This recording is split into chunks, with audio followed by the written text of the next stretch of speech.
Hey everyone, welcome back to the channel. Today we're diving into something subtle but powerful, manipulation. And specifically, we're talking about a technique called minimization. It's one of those tactics that can creep into conversations without you even noticing. And before you know it, your feelings and experiences are being downplayed or dismissed entirely. So, what is minimization? How does it work?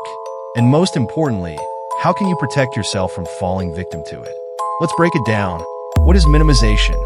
Minimization is a form of manipulation where someone downplays your feelings, concerns, or experiences.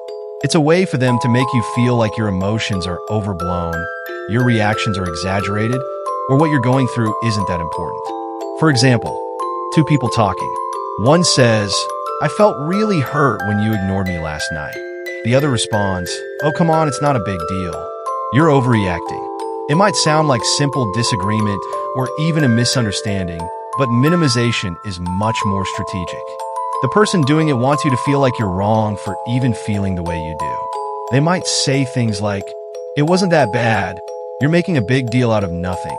Or the classic, "Why are you so sensitive?" These statements are designed to make you second-guess your reality. Suddenly, you're left wondering if you're being too emotional or unreasonable.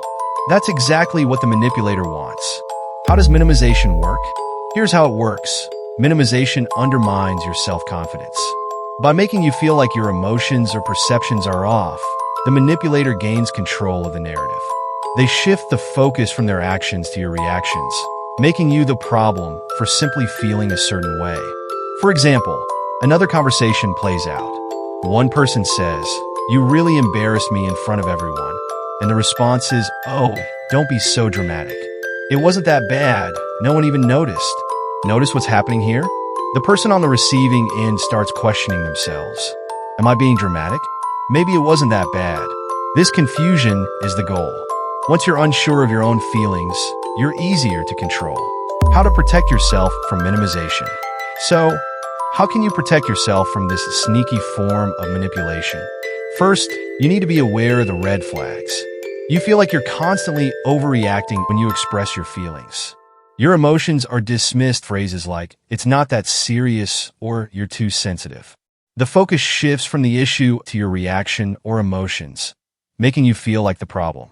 Once you're aware of these signs, the next step is to validate your own feelings. It's crucial to remind yourself that your emotions are real and important.